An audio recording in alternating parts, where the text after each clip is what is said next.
What was your experience like with your dad? What do you think that taught you? What do you think that instilled in you Oh my God, that's a good question. as a, Because it's been so long since since I went up with my dad. Well, I'm talking like almost 40 years, 35 years ago. I hunted. Yes, the first time. And but do you think that makes you a stronger or, oh my God, yes, for sure.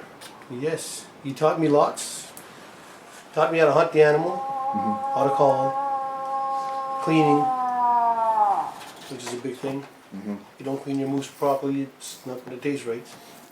And from then and now, it's a big difference. Like I said, we were scared of them back then in the days, and these days, not at all. You know, we're exercising our rights. We didn't know our rights back then as hunters, as midnight hunters. So now we are exercising our rights, and we do it with our skills. I understand, that you bring your family up with you. You also, people, Friends, yes. friends who want to learn from you, that you do bring them up.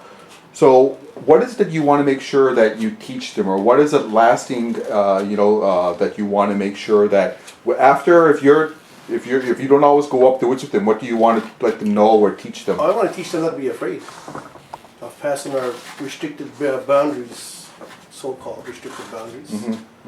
That's what I want to teach them. Go past our native land and hunt, and not to be afraid. Yeah. And teach them how to the skin, to kill the moose. I mean, to gut it. Yeah. They need to learn that. Anybody can shoot a moose. Is what you do with it after. Right. And how you clean it, how you prepare it. Right. That's the big step there. Right. Yeah. And not just to drive around and look for moose. Just sit down and hunt it. Call it into you. It's such an experience when you call it into you, when an animal calls you back. Yep, it's something else. I just went up last week with John Martin, and he was amazed. That was the first time he said he ever heard the animal call back. And he couldn't believe it. He couldn't believe the sounds of it. Yeah. Yeah. So what should a hunter know going up, before, like, if they don't have a Ricky Condo, or the moose are. if they don't have a Ricky Condo with them, or somebody, and because I know that a lot of our youth are trying to get out there and trying to, Well, they gotta ask first. I asked somebody where is a good spot to hunt. That's all. When we get up there, look for fresh tracks and stuff like that, and try calling, and be very, very quiet. I provide to people that can't hunt for themselves, that don't have the means to go up. They don't have a truck, or they don't have a gun, or they don't know where to go. Or that's what I do for them. For a few people that ask me. They ask me for meat, and I'll go up and I'll try my best to get a moose for them. And when I do, they just pay it out of the butcher. I don't charge anybody anything at all. So for that, that's great. That'll be nice around here. I'm not a hunter, but I remember growing up when my father or my uncle used to go hunting, and how important moose was in those days, and still today. Because in the old days, I do remember it was my father used to go hunting. It wasn't on September or November. It was on December when the snow was high enough, and because actually they didn't use the gun those days. They used to use the axe to kill the moose or whatever, and bring it down and share it with the people in the community. In our community, as long as I do remember, and it's over 50 years, it's a long time, any food that was caught in the winter time or even in summertime was shared. In the moose, we're talking about the moose because it's important to our Mi'gmawei people, where the food came from. And the skin itself, I do remember that they used to clean it and saved everything. They never threw away nothing at all from the moose. And the antlers that they used in those days, I'm talking about when I was 7 years old, and that's over 50 years ago I'm talking about. And I do remember some of the parts that my people used to do.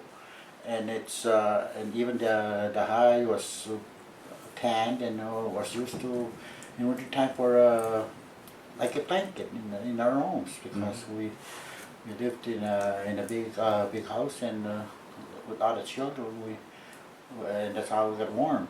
And the food, and like I said, it was shared. Even the hide that we use I say it's a medicine because there's so many drums are made of that, from that hide, the moose hide. And they're so strong. I just finished playing this afternoon in Hamilton with the young people there. And to play a song on that medicine from the moose that came from the mother herd, it's a great strength to me, because you can take that drum anytime and just hold it and give you the strength. The moose lived many years before he was shot, and the skin was brought down to us. But he ate the food, all natural food. Everything in his body is natural. So it's so important that to honor that moose, especially the native people, and respect that moose. And like I said, it's a medicine that we use on the drums. For probably about the last 3 or 4 years, the Gespeg community has begun starting the traditional hunting for its members. Of course, we target the members which are of age of 55 and more.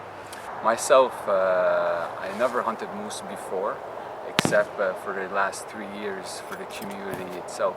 It motivated me to be able to supply the elders, because the elders are at this moment incapable of going and gathering the moose, harvesting the moose themselves. So it is our duty, our responsibility as young members to do so and to supply them with good fresh meat to be able to feed these elders, and of course use the moose for other usage, to create tools, the skin for the drums, the bones, once again, as I mentioned, for tools. So it's very important for us. This source of motivation for me was great, because it pushed me, not really pushed me, but it drove me to really understand the reason why we should go hunt moose, you know what I mean, is to continue these traditional activities, and also of course to supply to the elders. The way we distribute and function for the community hunting is that we ask different individuals who are interested to go hunt, of course, into a certain period of time, which we determine ourselves, and we capture on average 4 to 6 moose annually. And this is therefore cut up, gathered to the community, and once we determine the amount of elders that we have within that year, we then divide equally the amount of meat. For an example, this year we almost got 2,000 pounds of meat. Therefore, we have 118 members, and it will be evenly distributed to the elders. And of course, we are distributed in 2 areas, which is the Gespe area and also Montreal. For Montreal, what we normally do is that we'll drive up, bring the meat up there, and have a meeting, a big gathering, and within that gathering at the end we'll simply distribute the moose and also the salmon, of course. So we try to do at the same time, to have both distributions done. And of course, whenever I go sometimes to different houses, for those that can't drive up and get their own moose, we distribute it to the homes. And that's my great source of motivation and appreciation for what I do as a member, is to see that smile and appreciation of the elder receiving the moose. You know, can you tell me a little bit more about the permit, how it's distributed, how they go about obtaining a permit, and what does the permit state as for a Gespeg Mi'gmawei hunter? Okay, for a Gespeg Mi'gmawei hunter, is we have agreements that's with the government of Quebec, and we have an agreement that's special to the Gespeg community members. We issue our own permits, and they don't have to pay for their permits. We have a person that's in charge of that works around 6 months a year, that takes care of all our hunters. And they come to the office, they have their tags, they receive everything at our office. So for us, it's very important that we take care and we have control of what our members do when they do go hunt, and have the tallies of the numbers of the moose that they get, and etc. For us, it's very important.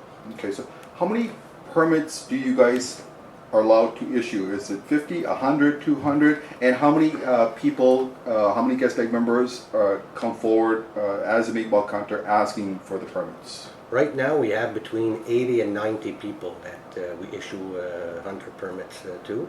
So for us it's a good number on, I'd say maybe 350 people living in the Gaspe area, and that's not all 18 and over. So I mean, you know, probably 18 and over, I'd say maybe what, 200, 225. And we've got 80 to 90 people that are hunting. It's going up every year. So for us it's important. The difference that we have is that we can hunt an extra week after the regular week of hunting with the non-Mi'kmaq people. Okay. So we get an extra week that our people can go in and hunt an extra week. So there's probably more probabilities and better chances when you're less people in the woods when the non-Mi'kmaq are not hunting. So for us, that was important to have that into our agreement.